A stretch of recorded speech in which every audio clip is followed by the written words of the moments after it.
September 7th. Recording in progress. Call the September 7th meeting of the Architectural Review Committee to order. Erica, would you do a roll call for us, please? Sure. Chair Hunter, Here. Vice Chair Tregenza, Here. Committee Member Bluth, Here. Committee Member Carter, I'm here. I'm having some technical difficulties, but I'm here. Committee Member Polly, Committee Member Polly. Okay. I'll go ahead and mark him absent and I'll notate it if he attends. Committee Member Schmidt. Here. Okay, and staff members present are Senior Associate Planner Schmidt, Associate Planner Buggert, and myself, Recording Secretary Barrera. All right, thank you, Erica. To start off with, I'd like to open the consent agenda. That if any member of the public or commission or committee members like to discuss any of the consent items. I can go ahead and let the public know how they can join. Yes, please. Members of the public are encouraged to join our meetings via Zoom Gov, a secure service that connects you live with no lag time. This meeting is also streamed live on youtube.com/City of Monterey. It's also streamed on Comcast Channel 25. If you would like to provide public comment, please join the meeting using Zoom or by telephone, making sure to join in time to accommodate delays. To join the Zoom meeting from a computer or phone, use the link or phone numbers on the agenda posted at isearchmonterey.org. To join by telephone, dial 833-568-8864, then enter the webinar ID. Today's webinar ID is 161-914-9563. To provide public comment via Zoom, please use the raise your hand function at the bottom of your screen. To provide comments by phone, dial *9 to raise your hand, then *6 to unmute when called upon. Public commenters will be announced using their last 3 phone number digits or the name typed into Zoom. Public commenters will be muted until it is their turn to speak. Please turn off TV or computer speakers or go to another room while connected, as background noise interferes with the broadcast. Public speakers will be called upon in order of hands raised. There is a 3-minute time limit for today's meeting. Please stay within that limit. Okay, thank you, Erica. See. Sure. I'll mark Committee Member Polly present at 4:03. Thank you. Thank you. All right, for the consent agenda, any comments from the committee members on that, or can I entertain a motion on the consent agenda? I'll move to approve the consent agenda.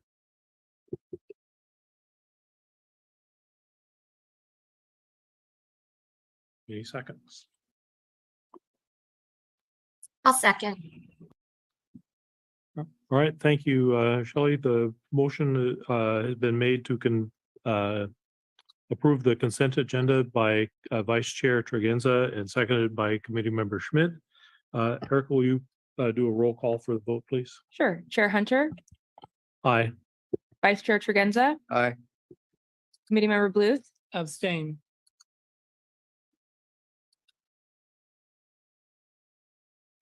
Committee Member Carter, Abstain.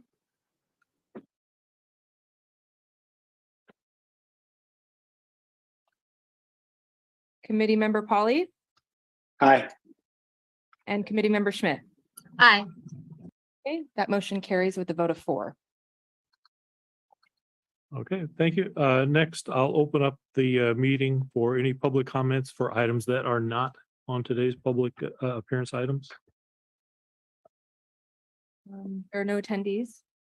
Okay, no one showing public on the Zoom call. All right, I'll close that and move on to the first public appearance item, which is the application for 74 via Disconzo Architectural Review Permit ARP-22-0157 for preliminary and final architectural review of a 2nd-story solarium addition to an existing 2-story family dwelling. You have a presentation for us, staff? Yes, thank you, Chair. And before I begin, I'll note, Committee Member Carter, you mentioned you had technical difficulties. Can you confirm that you can see the presentation and hear my voice? I got it. Thank you, Chris. Thank you. Okay. Yes, my name is Chris Schmidt. I'm a senior associate planner for the city of Monterey, and I've been working with the applicants on this project. The staff recommendation is to approve the project. Just some general background information. The site is located in the Monterey Vista neighborhood, which is a non-design review neighborhood. However, because this project involves a second story addition of floor area, it does require approval by the Architectural Review Committee. And you can see here, it is a site that is generally a square, a rectangular lot. It's gently towards the northwest there. And then you can see the ravine kind of green belt area at the rear.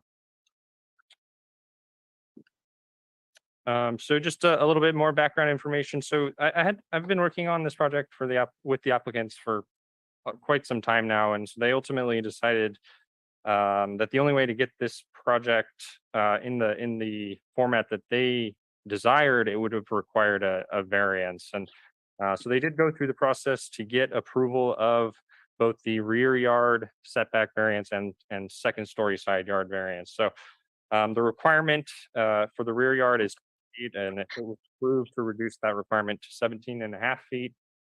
And then the requirement, or at least for part of the addition, for the side yard was 15 feet, the maximum required, and it was reduced to 7.5 feet.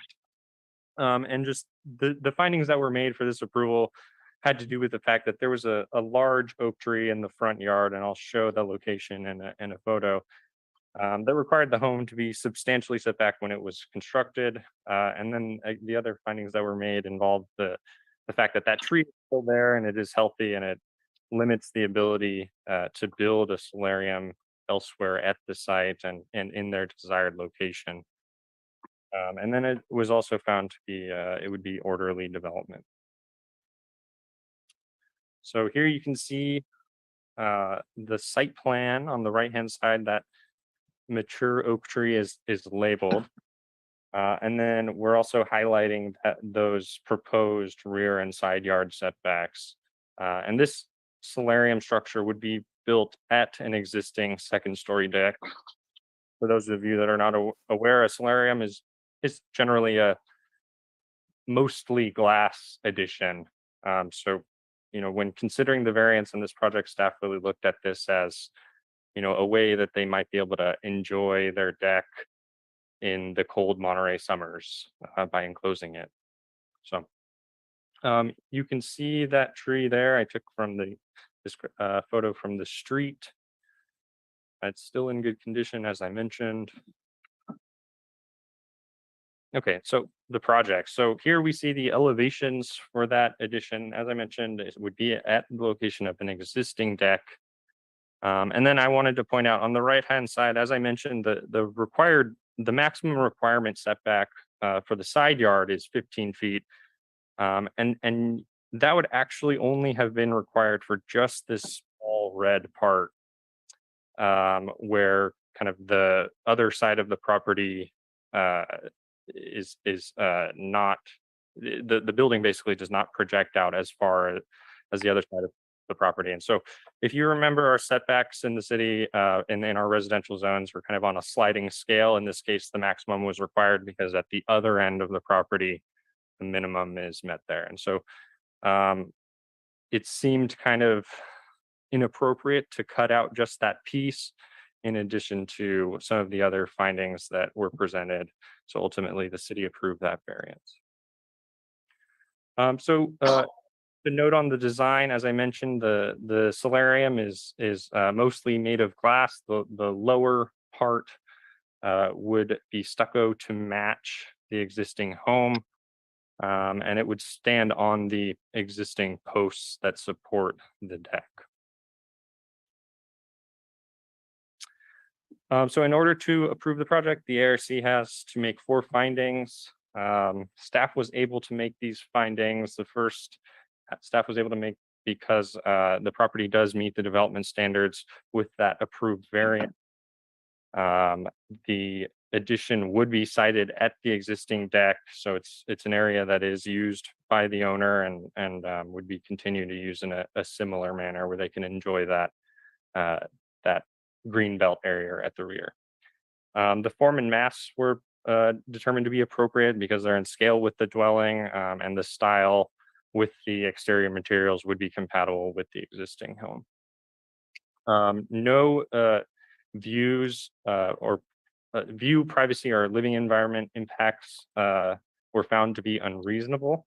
This deck would not create any, or the existing deck has really no views into neighboring homes, and a number of neighbors had provided letters of support. The next finding is that the project is consistent with city plans and design guidelines. Staff was able to make this finding. It is consistent, again, with the approval of the variance with the development standards. It's consistent with the height limit, and it's consistent with the single family use as designated by the general plan, and is single family in character. And then lastly, the proposed materials and style would match the existing, so staff was able to make this finding. So that concludes my presentation. I'm available for questions, and the owners and their contractor are here as well. Thanks. Thank you, Chris. First, I'd like to open up for questions from committee members. Thank you, Chair. Thank you, Chris. Is there a deck already there that says the same footprint? Correct. Okay, so they're just enclosing the deck, basically. Correct. And I'm sure that this is all like technical, but how the roof and the roof of the existing house and the roof of the new solarium tie together, how does that work? Yeah, let me go back to the elevation. So part of the eave would be removed. You can see that on the far left. And so the panes would come to basically the edge of where the eave begins, the window panes at the roof there. Yeah. And is the only access to this solarium that spiral staircase? Or can you get to it from the house? It's accessible from inside, from the home. Yeah. Thanks. And I should also add that staircase is existing.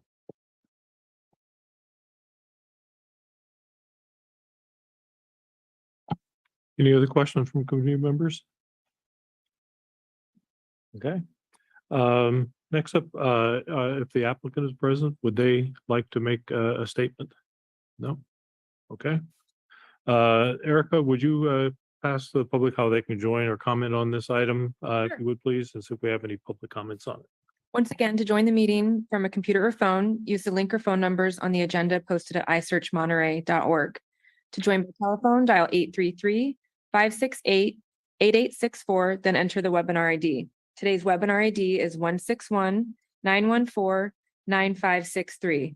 To provide public comment via Zoom, please use the raise your hand function at the bottom of your screen. To provide comments by phone, dial *9 to raise your hand, then *6 to unmute when called upon.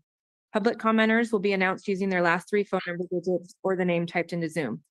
There are currently no attendees on Zoom.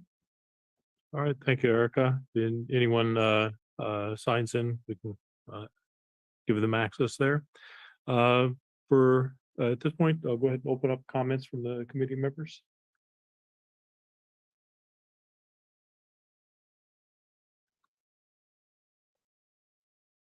I'll jump in here. I went on a little field trip and drove by the house, and you can't see it at all from the street. And we've got 2 letters from 2 neighbors saying, you know, we completely support them in doing this. It's a green belt back there. I think it's, you know, if that's what they want to do and have a little more protection from the weather, I think it's a good idea. So I'm all for it. Thank you, Patrick. Any other members? If not, entertain a motion on this application. I'll move to approve 74 via Disconzo architectural review permit ARP 22-0157 for preliminary and final architectural review of a 2nd-story solarium addition to an existing 2-story single-family dwelling. All right. Thank you, Patrick. I'll second.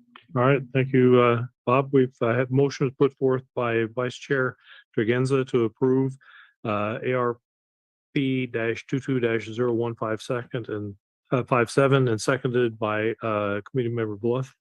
Erica, if you would please conduct a roll call vote. Sure. Chair Hunter, Aye. Vice Chair Tregenza, Aye. Committee Member Bluth, Aye. Committee Member Carter, Aye. Committee Member Polly, Aye. Committee Member Schmidt. Aye. Okay, that motion carries with a vote of 6. The decision is appealable to the Planning Commission. We have applications in our office as well as online. All right, thank you. And congratulations. Best of luck with your project. Thank you. Next, we'll move on to the second item on the public appearance agenda, which is consider 632 West Franklin Street Architectural Review Permit ARP-22-0016 for preliminary and final architectural review of a reconstructed rear addition, new and replaced windows and new rear deck. Staff have a report. Before that, I think I'm too close to that property at my house at 761 Jefferson, so I'm gonna have to recuse. Okay. It's 1,000 feet, right? I think so, but it was, I don't know if you're 1,000. Well, I mean, If- if you feel. no, I did ask, It's 10 football fields. You could be close, I guess, yeah. Yeah. Well, I mean, asked you could do it Fernanda if- and she didn't get back to me, so I assumed, We can check if you'd like. sure, if you could. I mean, if it's, it seems like it might be, it's almost directly across from I know, Jefferson to Franklin, then a little bit down. I'm clear. Right? Blocks, so. Close. Was,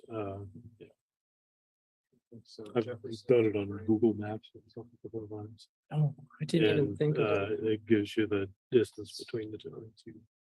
That if, and I just book a walking distance because it won't give you a straight line, but I figure if I can walk there, it's close. Yeah. As far as distance.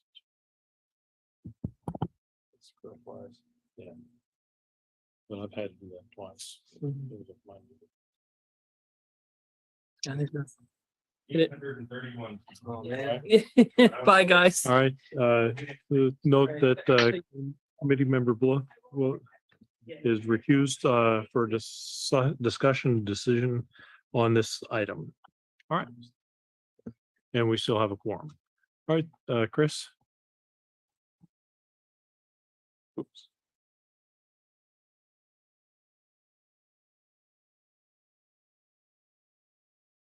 Well, thank you, Chair. Here we're looking at a project at 632 West Franklin. It would involve a reconstruction of a rear addition involving an increase in height as well.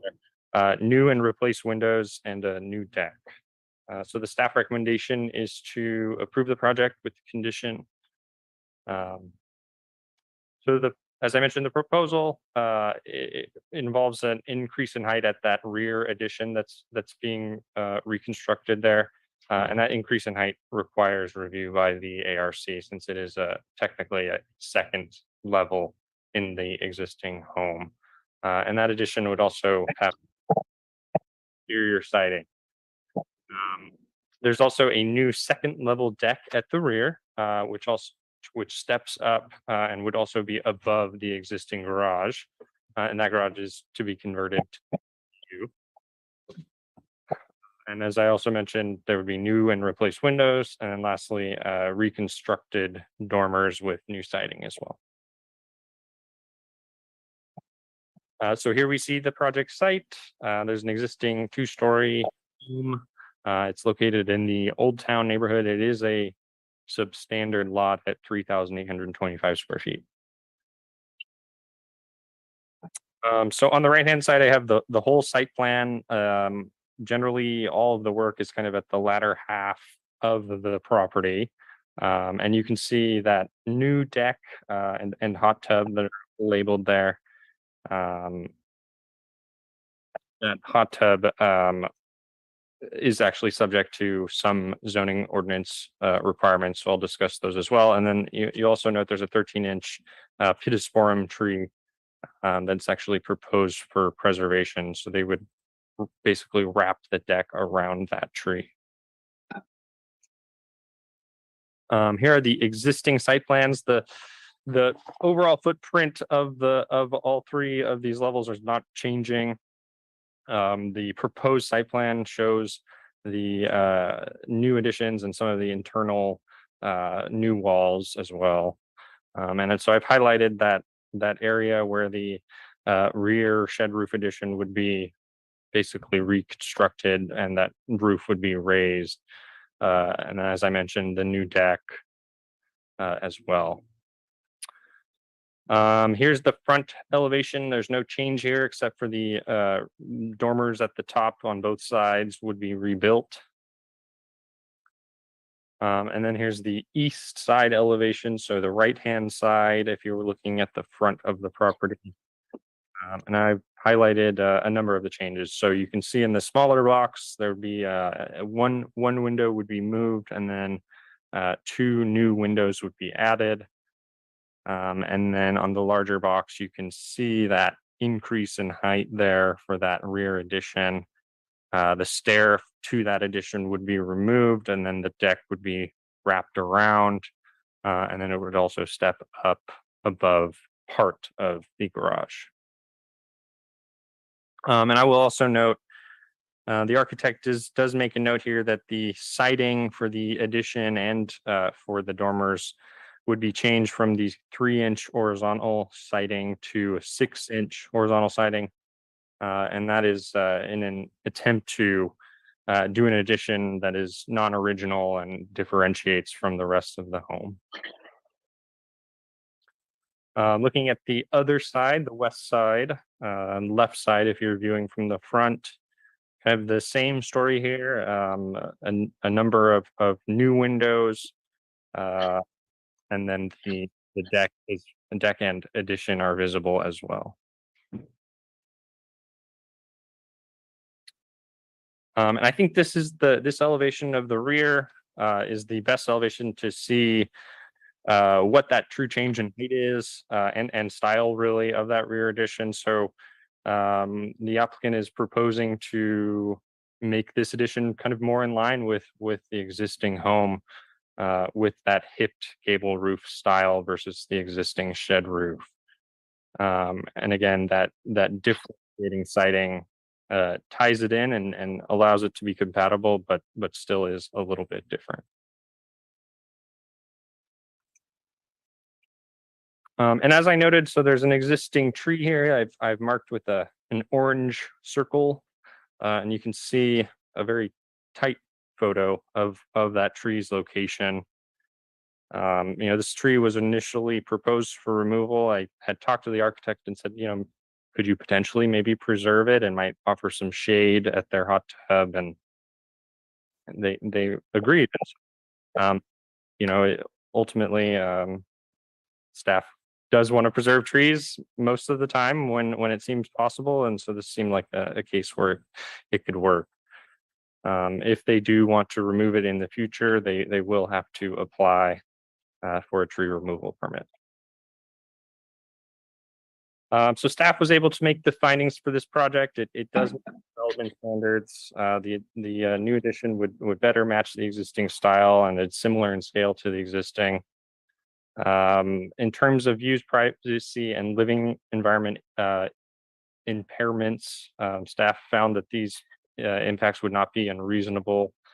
The city code requires hot tubs be screened by a 5-foot fence, and on both sides of the lot, at the side yards, there are I believe there are at least 6 feet tall defenses, and then at the rear there is a large accessory structure on a neighboring property. And we didn't require a fence here, but have required a condition that if that structure is removed in the future, that a fence be constructed. So this probably the biggest concern in terms of privacy was views into neighboring properties from that deck that would be constructed above the existing garage. Staff looked at the neighboring property. The deck would look, down into their lot. They're on a different level. When I visited the site the few times, I noted that the neighboring property had fairly small windows, which were generally always covered with blinds or drapes. So the impact did not appear to be unreasonable. If the ARC wants, I can try to find an image that shows what that area looks like. I found a good vantage point in Google Earth that might show better what that impact would be. But I do not believe that we received any comments from neighbors on this project, so staff was able to make this finding. The next finding has to do with city plans and design guidelines. Staff was able to make the finding that this project is consistent with our plans and guidelines, including the Old Town area plan, which requires projects to have Old Town character. And then lastly, staff was able to make the finding regarding finished colors, materials, and other exteriors, and that this project would match or be compatible with the existing dwelling. So with that, staff recommends approval. I am available with questions, and the project architect is here as well. Thank you. All right, thank you, Chris. Open up for any comments or questions for Chris from the committee members. I have one comment, Erica. I just sent you an email with an attached photo that I'd like to be able to show the other committee members, if you can. And then other than that, I don't have any questions for Chris. Well, Erica's doing that. Any other questions for Chris from the committee members? Chris, I did have a question about the part of the building that's having the new roof. There's no extra square footage being added to that. Is that correct? Correct. Thank you.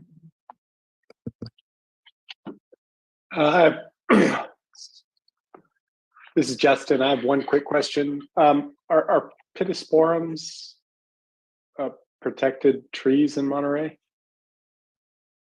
So the definition for protected trees doesn't necessarily have to do with species. It has to do with size. And on a developed site that require, or the protected tree definition includes all trees at a height of, I believe, 4.5 feet above the grade below. They're protected so long as their trunk is 6 inches or greater. How do you recall how big this trunk was? The note shows that it's 13 inches. I'm not sure where that was measured. I Okay. decided it was certainly larger than 6 inches. Okay. It would require a tree removal permit, but it is not a native species, and we do.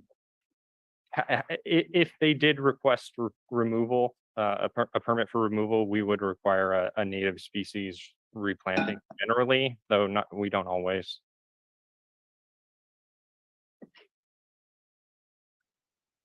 Thanks.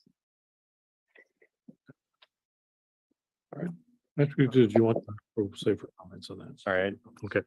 All right. If there are no other questions from committee members, Erica, would you announce how the members of the public can join, and if they have any comments or questions on this? Once again, members of the public are encouraged to join our meetings via Zoom Gov, a secure service that connects you live with no lag time. To join the Zoom meeting from a computer or phone, use the link or phone numbers on the agenda posted at isearchmonterey.org. To join by telephone, dial 833-568-8864, then enter the webinar ID.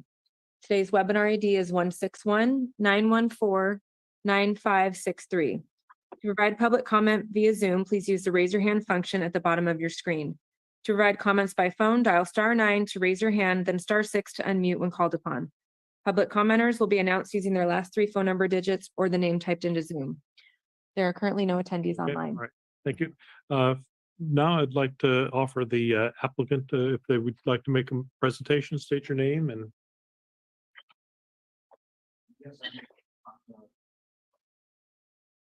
Okay, great. Welcome. So I just a couple of comments. We've read the. Could you turn his microphone on? We can't hear. Sorry. We have read the staff report, and we are in agreement with the new condition about the a future fence if required. And just a little bit of context on this project. Stacia and Frank have owned this property since the 40s, and I'm sorry, since the 70s, and they've rented it out all this time. So for 50 odd years, it's been a rental, and it's been a bit of a flop house.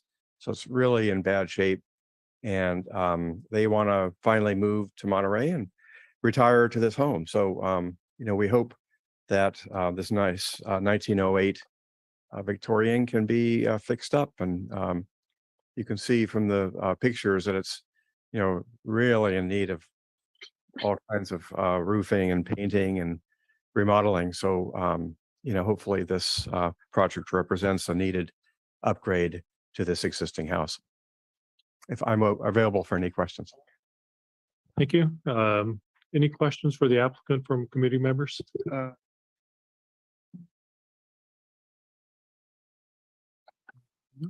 All right, no questions from the committee members. Any public comments online? There's currently no attendees online. Thank you. Then I'll go ahead and open up this for committee member comments on this project. Did you, Patrick, did you want to talk about the photo that you? I do, yeah. And thank you, Mr. Latassa, for coming. If we could put that photo back up, Eric, I'd appreciate it. I'm very familiar with this house. I live in the neighborhood. I drive up and down Franklin, and it's just a lovely 1908 house. But I've always thought to myself, this is the epitome of a badly planned, turning a conversion of an attic space into it's just like, oh my God, what were they thinking when they did that? Other than that, it's a beautiful little house, and it's got these beautiful gables. And I think what you guys are doing in the back is great, but I see a great opportunity here, since you have to rebuild these dormers anyway, is there some way we can bring them back into scale with the existing house? Because it just looks like Mickey Mouse ears to me. Sorry. No, we're all in agreement. Michael and Stacia bought the house with those things on it. Yeah. Those Mickey Mouse ears. So we actually went through a series of explorations of how to try to mitigate that. Yeah. And we tried little hip roofs. Yeah. We tried flat roofs, and everything looked worse. So it's an existing part of the project. We will be replacing it with better materials. Right now the whole thing is it's full of bugs and leaks. It's just a real hack job. So hopefully we'll at least be able to improve on the materials on those two dormers.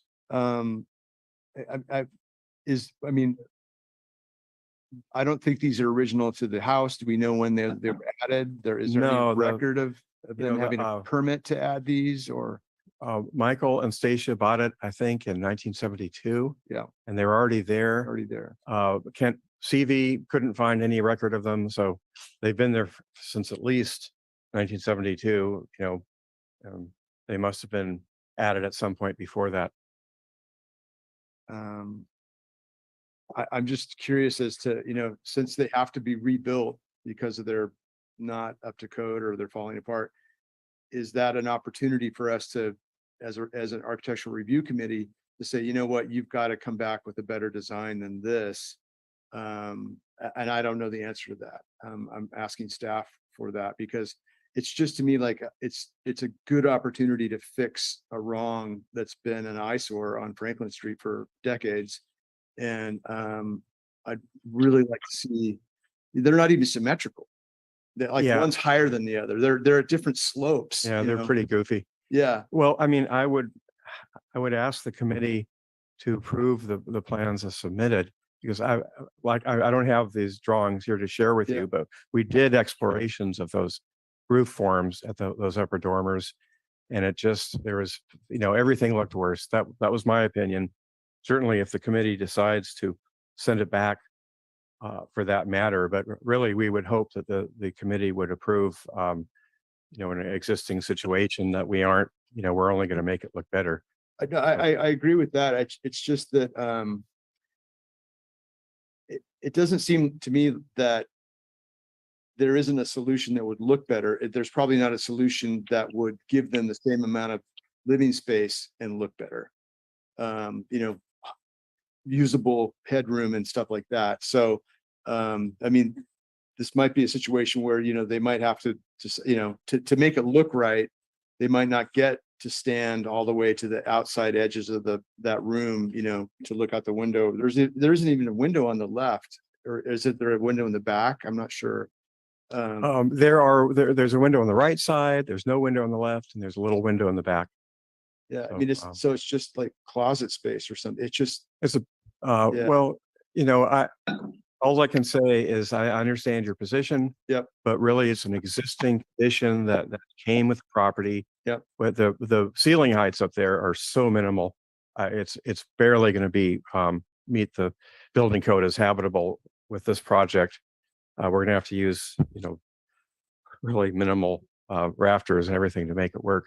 In So, your opinion, is this a converted attic space? yes. But it was, like I said, it's a existing situation that's, we did look at that, and in our opinion, we just couldn't improve on it. Okay, I like the rest of your project. I have no problem with it. I really have a big problem with those dormers, and I just really am disappointed that we can't use this opportunity to make those fit with the style of this people.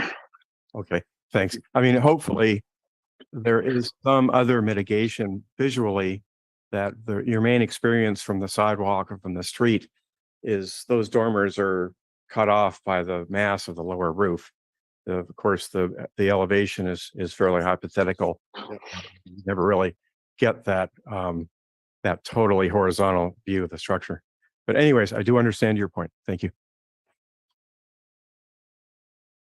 Thank you. Yeah, I gotta make 2 points. One of them sort of in response to Patrick's comment. If you bring those elevations back up, well, I guess it's 3 points. When I looked at, I'm familiar with the house. I didn't drive by today to look at it, and now I wish I had. Can we go to the other elevation, the street elevation? Because the only thing it's a little here, the existing street elevation that we're seeing actually isn't really depicting that existing elevation correctly, because those dormers actually, they're not hitting the roof at the same height, and it looks like one is coming proud of the gable.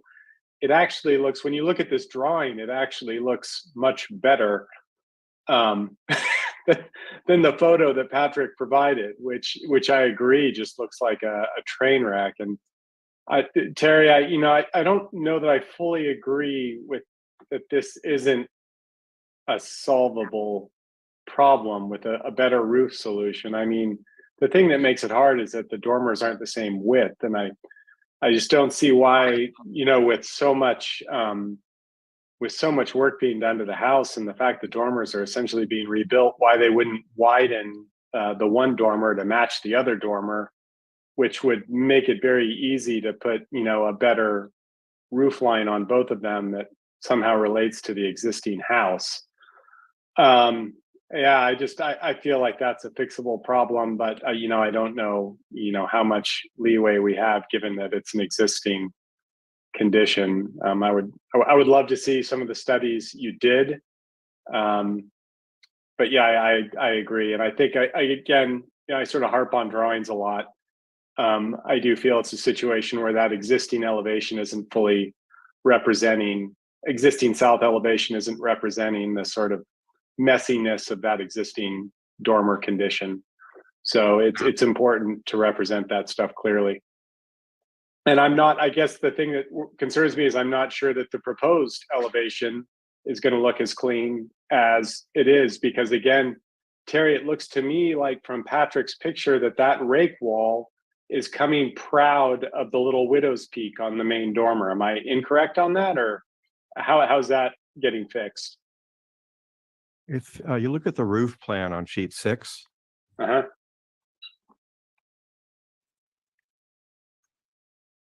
you'll see the relationship between that gable end and the two dormers. And I did, one little improvement I did on the right dormer was to pull back the overhang to at least get it so it's not, so bad the way it intersects with the existing gable end. Do you see Yeah. the sort of the left part of that replacement dormer, how it pulls back there? I do see how it pulls back. Can we Yeah. go back to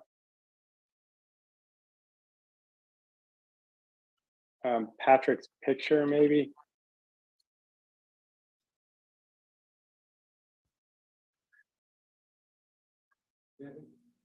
Yeah, and I guess on that south elevation on the proposed, it doesn't really show that step in the rake, Terry. There. Yeah, I think you're right. I when I was working on the roof plan, I realized that was not going to work to just replace that existing situation. So there would be Yeah. a line missing from the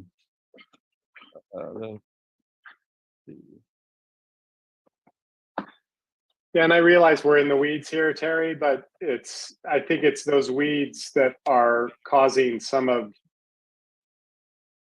the visual issues that Patrick's mentioning. the south elevation. There would be Uh-huh. a line, about halfway on that right dormer. So you're right, there would be a little change to the rake profile in order to miss that existing gable end. And the smaller portion closer to the main gable would be stepped back. Am I correct? Correct. Yeah. Right. So at least we would be fixing that little piece of, I don't know what to call it, hackness.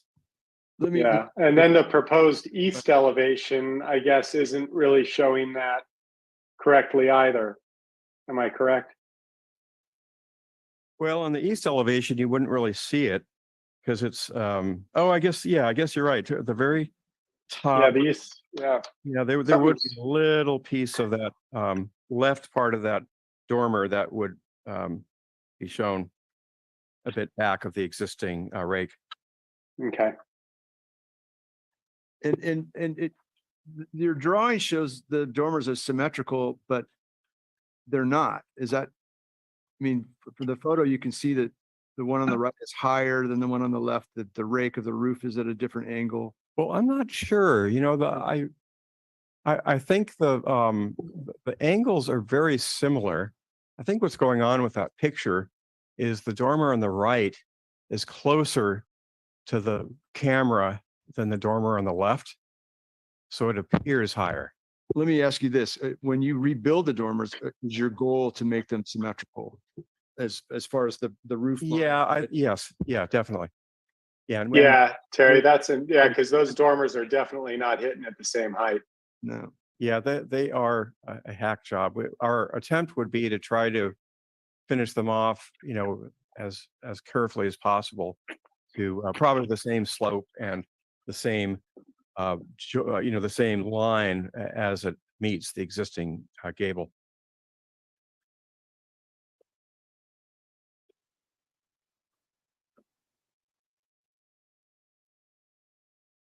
I was just going to finish with one more comment. My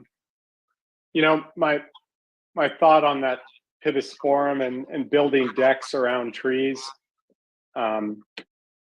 Eventually, either the deck wins or the tree wins, and I don't see that it just seems sort of a strange solution. We see it all the time in Carmel and places, where you have these small lots and they cut roof lines around trees and they cut decks around trees, and then you go by 2 or 3 years later and there's no tree and a roof line that's got a big, square cut out of it. So I realized, I guess I probably would have just given them permission to remove that tree. I wish we had applied for that tree removal permit. To tell you the truth, it was a it was just a matter of expediency. I didn't have the time to make that application and to keep this date. So when I discussed it with Chris, it was, well, you know, we don't really want that tree there either, but it's really a procedural thing. We can't get it approved today without a tree removal permit. So we are going to come back at some point and apply to remove that tree and replace it in kind or with a native tree. But unfortunately, we didn't make a tree removal application, so we can't, I guess, really, you know, but you're absolutely right. That tree will probably not be there in the future, but it's up to us to fix that. Yeah. With an application. So I can add, you know, if the committee wants to have a condition that the applicant, you know, applies for a tree removal permit, they're not always required to go to ARC. Usually we like to have them both go, but staff can approve tree removal. So if it should be removed, you know, the committee can just discuss that as well. Well, I don't want to force them to remove the tree, but if they would like to remove the tree, I think we should give them that option definitely without coming back for a second hearing. Yeah, please, we would appreciate that ARC's opinion on that, because it's just a big, you know, like Home Depot, you know, yeah, you can edit, you can plant, it's totally a non-native, and so that would be welcome.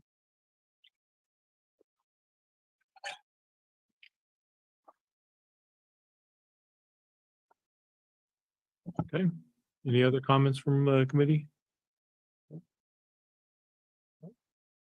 I'd like to go ahead and entertain a motion from on the application ARP 22-0016.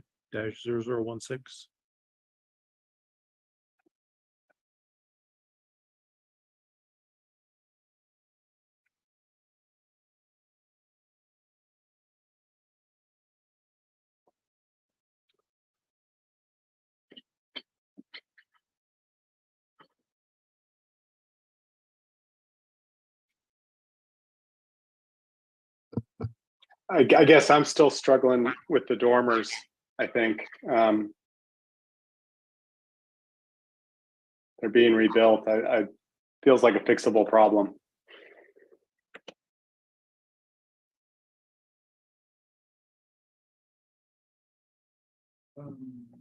Usually get a motion in a second and then we have more Comments, before we yes. vote. Yeah. That's what I'm. Yeah. All right.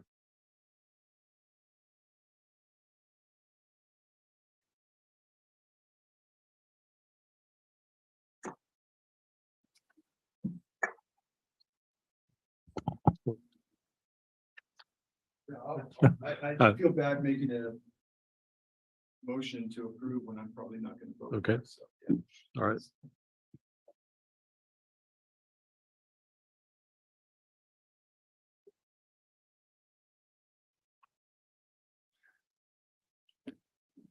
Never had this happen. Well, if no one's going to make a motion to approve, I guess I would like to make a motion to continue the project and see the dormer studies that were completed by the applicant. I will second that. Right, there has been a motion put forward by committee member Polly for a continuance on this permit to take a look at the study for the options on the dormers, and seconded by Vice Chair Tregenza. Eric, will you conduct a roll call vote, please? Sure. Chair Hunter, Aye. Vice Chair Tregenza. Aye. Committee Member Carter. Committee Member. Okay. Committee Member Sorry. Aye. and Committee Member Schmidt. Aye. That motion carries with a vote of 5. Okay, thank you. Thank you. All right. Thank you. Okay, with that, the next item on the public appearance agenda is the consideration for the update to the architectural review submittal checklist. Fernanda Riveri isn't here. Do we want to table this to the next meeting? I'm going to grab Oh, Matthew, okay, Chair or Committee Member Blue. okay, yeah, if you would ask Robert. Everyone, I apologize. I've got a kid to pick up at 5 o'clock over at school. I did email some comments on the checklist, so I don't know if everyone had a chance to download those, but that was my thoughts on it, and so I'm going to sign off. Okay. Thanks all. Yep. Thank you, Justin. Bye. So is it with Matthew online? Should we go ahead and look at this, or is it something that we should discuss with Fernanda here? It's up to the committee. We can discuss. I think Matthew was present at the last discussion. I've reviewed some of the comments or the comments from Justin, and have reviewed the staff report, and so up to the Yeah, and on that, the comments from Justin were also included in the brief presentation I put together. So if those few items want to be discussed, they can be integrated to the checklist or not, and possibly brought back before ARC. I'm fine with Proceeding. I'm not sailing, so it's good. All right, let's go ahead. Do you want to give a presentation or walk us through this here then, please? Sure, I'll keep it focused. Okay, thanks. Share my screen.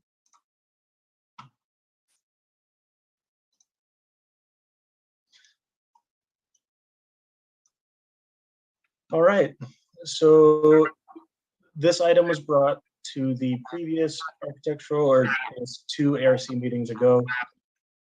And today, September 7th, proposed checklist updates for the architectural review checklist are included in today's agenda packet. The recommendation is that ARC adopt the proposed amendments that may change with the incorporation of Justin's comments.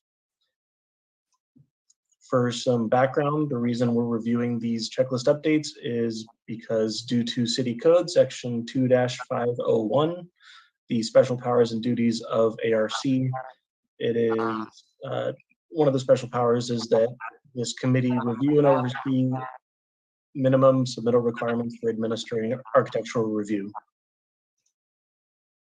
The handout was last updated on April 6, 2016, so it's been a few years.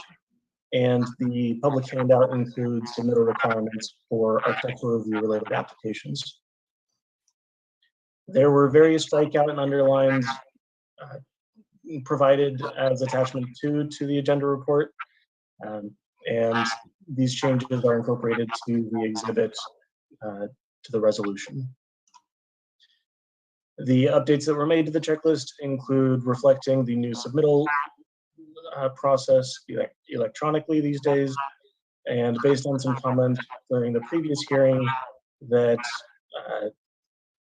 we require the checklist itself as part of the application package, and that we have applicants include the plan page number of each applicable item within that checklist. Additionally, there were some updates to the website links and names that have changed for city departments in the past 6 years. The comments received, this is a brief summary of some of Justin's comments for recommendations of what to include in the checklist.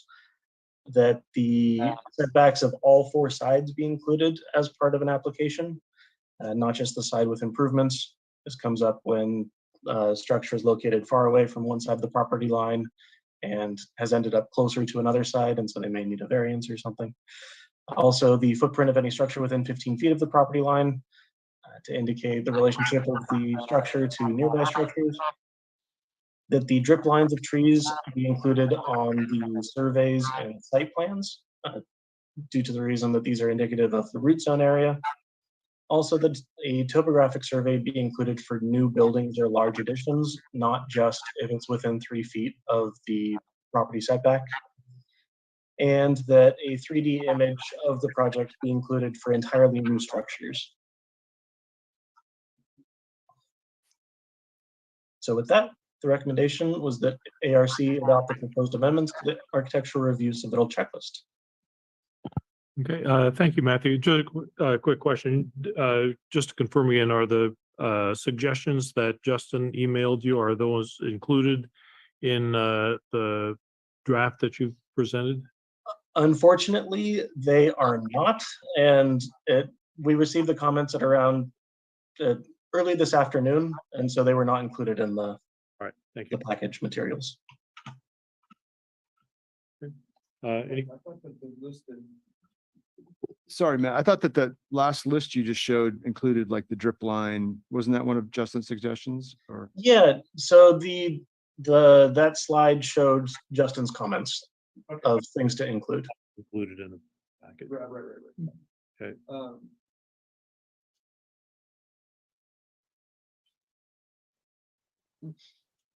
So one thing that staff can do is we can incorporate those comments into the checklist and bring it back for approval, or I can bring up the slide and they can be discussed as to whether they need to be included or not in the checklist, or in any way you guys want to handle it. Can you bring up Yeah. that last slide one more time, Absolutely, one moment. Jen? Have you seen that? email? I just Seen got, the yeah, I email. looked at it on my phone earlier, but that's basically, Matthew put the kind of the talking points. Yeah, so these, there were two other items on his list, but they were more questions, or the fact that he included the city of Carmel and the county site plan requirements. But these 5 items were the items that were requested to be included in the checklist that are not currently there. Can we take a look at those again? Oh, I thought I brought it up. I did not. There we go. There it is. So, my only concern is like, what is this going to cost people who are wanting to do an addition or, you know, a new structure, like a topographic survey for new buildings? Is that like $5,000? I mean, I don't know what these things cost, or a 3D image of a project.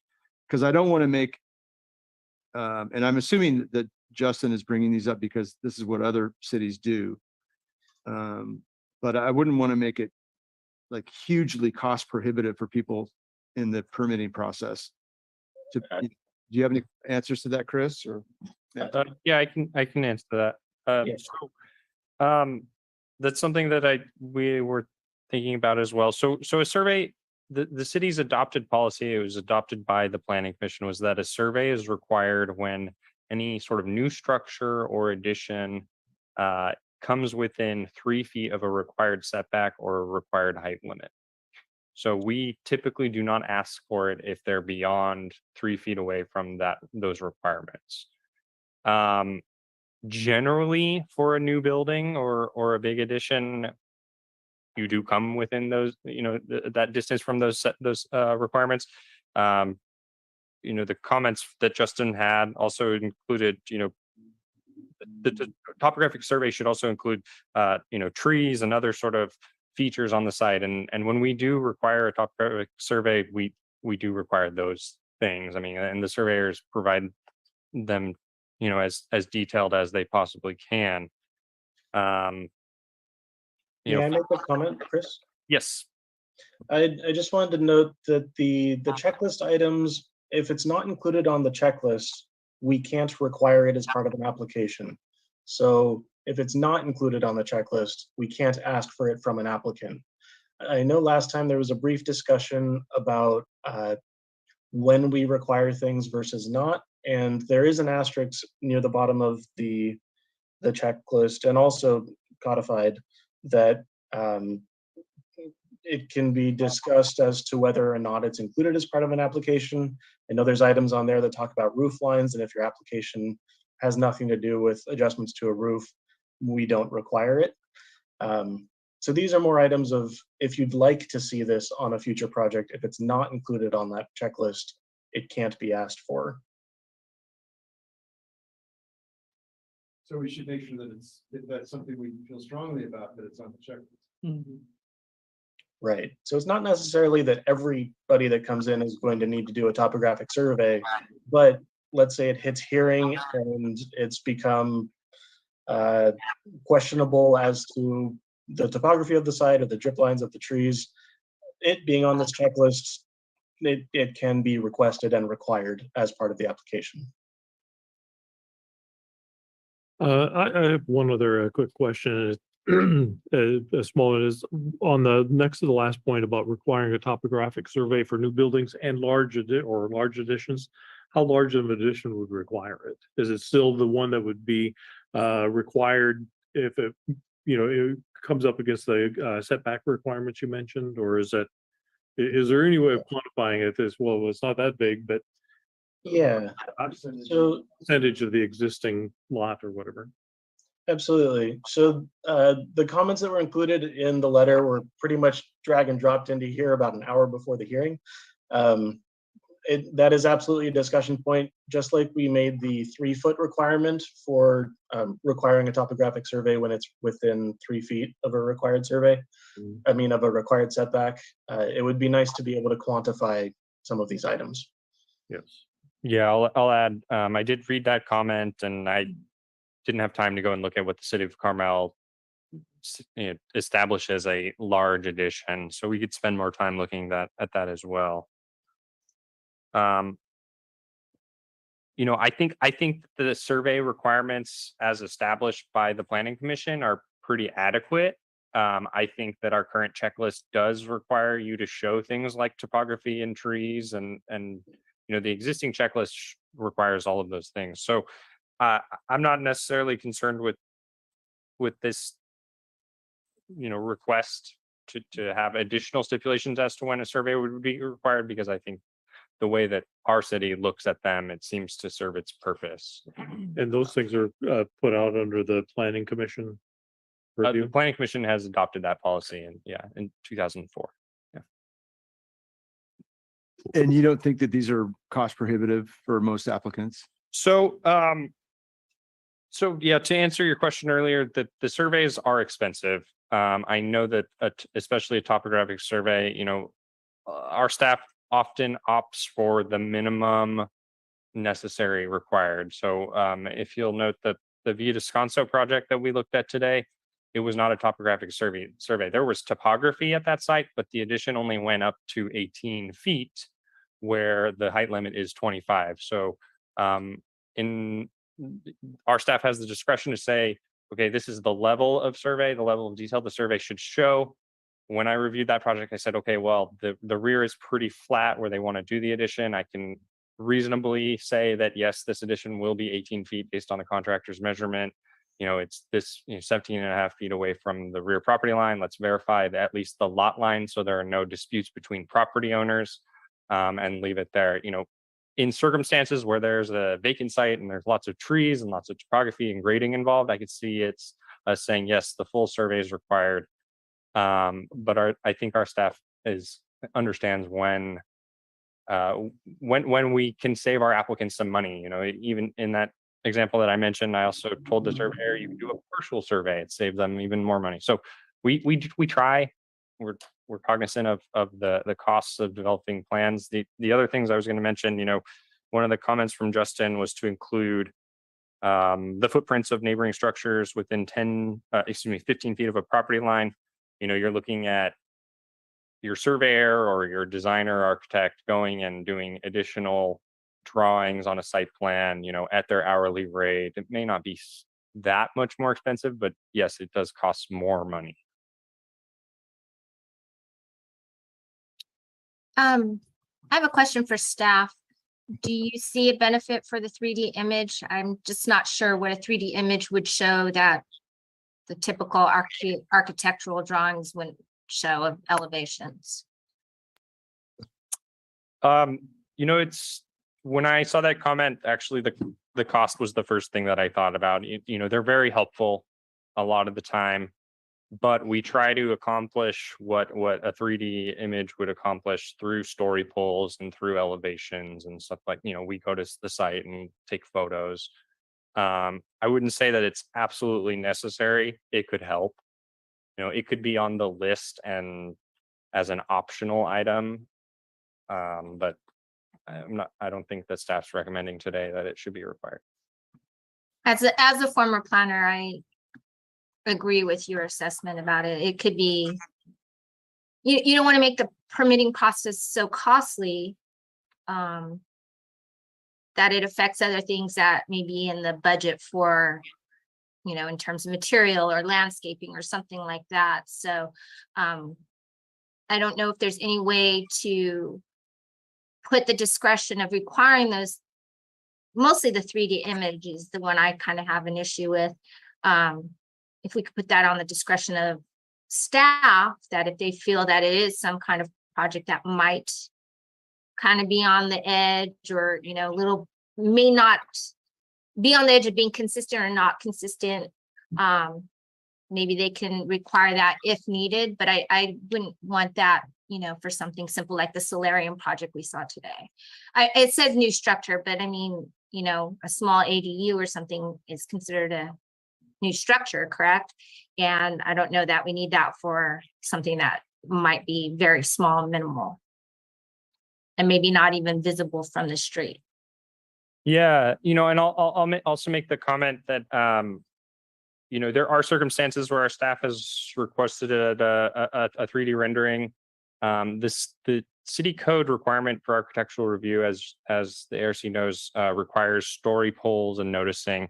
Where there are circumstances where constructing story poles are, you know, confirmed by our building official to be dangerous for whatever reason, you know, you don't want to go and put a 100-foot tall story pole structure next to power lines or a residential neighborhood or what have you, or a busy street.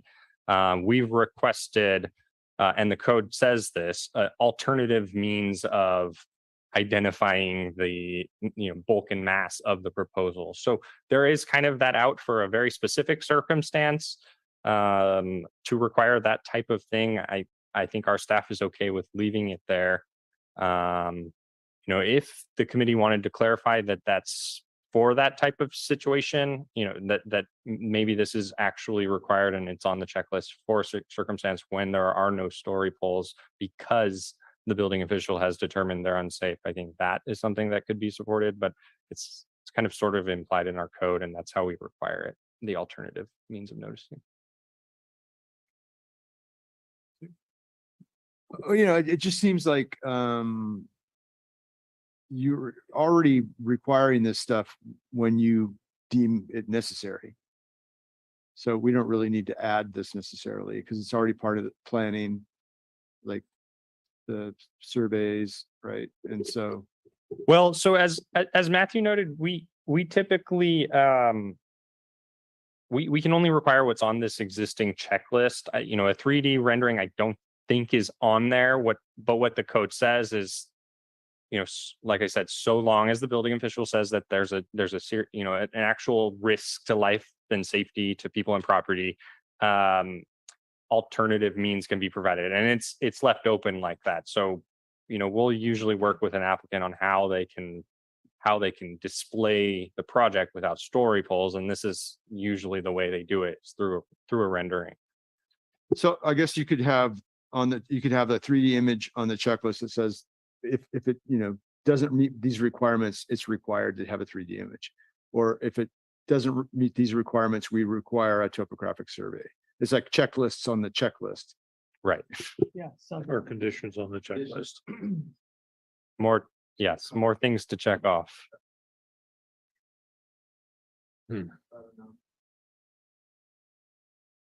Well, part of this was to resolve some of the issues that Justin and Priam had with some of the staff presentations, wasn't it? Where it wasn't always clear that they were seeing everything they wanted from their background as an architect or a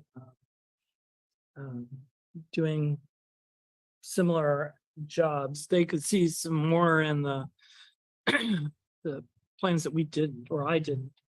So is this resolving some of the issues that they mentioned? And they're not here, so maybe it's worth addressing this at the next meeting and just seeing what their comments are. I think so. I mean, I think a lot of it, what we're looking at, what needs to be done is obviously the archaic language about blueprints and drawings and, you know, electronic submittal and all that needs to be changed. But all this other stuff that, you know, and we just got Justin's letter or, you know, email an hour and a half ago. So maybe we should all have a chance to take a look at that and then come back. But I wouldn't hold a special meeting just to come back to talk at this. Let's tack it on to some other. Yeah, Well, same thing. I'll note, I'll be back at the September 21st hearing as well. If we do decide to continue it to then. Anyone wanna? I'd like to continue it. Okay, It's fine. all right, We just if, do it at the end. by consensus, we'll, if, Matthew, if you would, please incorporate the suggestions for, based on the comments you received from, committee member Polly, and we'll look at this and table this until the next, regularly scheduled ARC meeting. That's what we're doing. Understood. Well, do we have, is September 21, do we have anything on the agenda yet? Yes. Yes, there are at least 2 items. Okay. All right. Okay. Staff, any other reports or comments or updates? Yeah, just so some of the notes that Fernanda put here, and I apologize, I didn't read this beforehand, but there was so on the final page of your packet, there are a few staff updates. The first being, looks like there was the city council authorized the continued teleconference procedure. So we're going to continue to do our hybrid meetings. That was approved. And then there was a Mills Act contract that was approved at 136 Herman Drive. And if you're not familiar with the Mills Act contracts, it's an agreement with the city to maintain a designated historic home indefinitely, for a period, but the contract renews. And so staff likes to preserve our history in Monterey, and so we generally support those projects. And then for September 21st, we did have a couple items. 351 Watson Street, that was an item that was continued for redesign. 1240 Del Monte Avenue and 585 Cannery Row, which is a sign application for the aquarium. For not their main site, but a separate site.